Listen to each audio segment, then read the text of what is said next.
You're here today because speaking to groups, both large and small, is an important part of your success. Being authentic can differentiate you from the rest of the crowd and make your presentation memorable. May I share an example from my life? I learned about what's most important in life and business while I was growing up in Lebanon during the civil war there. My family was doing fine until that war hit us in 1975. Then in the mid-80s, my dad passed away. So we became really poor. At the time, I was a teenager and skinny. I remember once we had a power outage in the kitchen. There were some damaged wires or water leak, I can't remember exactly. My mom was able to deal with it for a whole month, but then she had to bring an electrician to fix that damage. She said she'll figure out how to pay him. Our electrician Nasser did the repair work, but didn't charge us a penny. He knew that my mom struggled to make ends meet. I felt so grateful for him and thought I had to get him something, a gift, to thank him for his kindness. At the time, I used to give tutoring lessons to our neighbors' children, so I took all the little money I had and spent it all on that gift.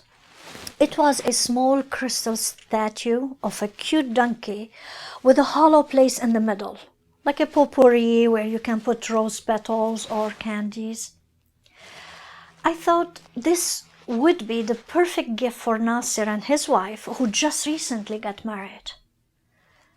But when I showed it to Mom, she started to laugh. I thought, why is she laughing? I was so confused.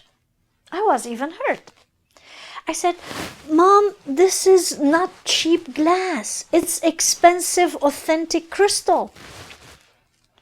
I can still see Mom when she looked at me with her loving brown eyes and big smile and said, honey, do you want Nasser to think we're telling him he's worked for us like a donkey? At 15, I surely didn't think of it that way. So Mom found a more appropriate gift for Nasser, and I kept my crystal donkey. With the days passing, the bombing and fighting, which had started initially in Beirut, started to spread into our area in Mount Lebanon. But thank God, my family and also Nasser's family were able to escape to a safer place. At that time, I was volunteering and helping out with the Red Cross. We weren't able to go back to our town until 6 months later. We found our house was hit by a bomb.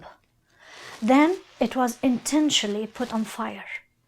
Everything became a huge pile of black debris. Mom tried to look for anything that may have escaped the fire, but nothing. All the furniture, the books, our pictures, the memories, even the walls were eaten by that fire. Nothing was left. Then she spotted something shiny in the ashes. She reached out and... my crystal donkey. That was the only thing that survived in our house. I said, Mom, how come my donkey survived? She said, honey, that's authentic crystal, and what's authentic doesn't get burned. You are unique. So if you just be who you are, just live your own great values. If you're a speaker, tell your own personal stories, be authentic. This is how you can differentiate yourself and have higher and higher levels of success. And as my late mom would have told you, what's authentic doesn't get burned.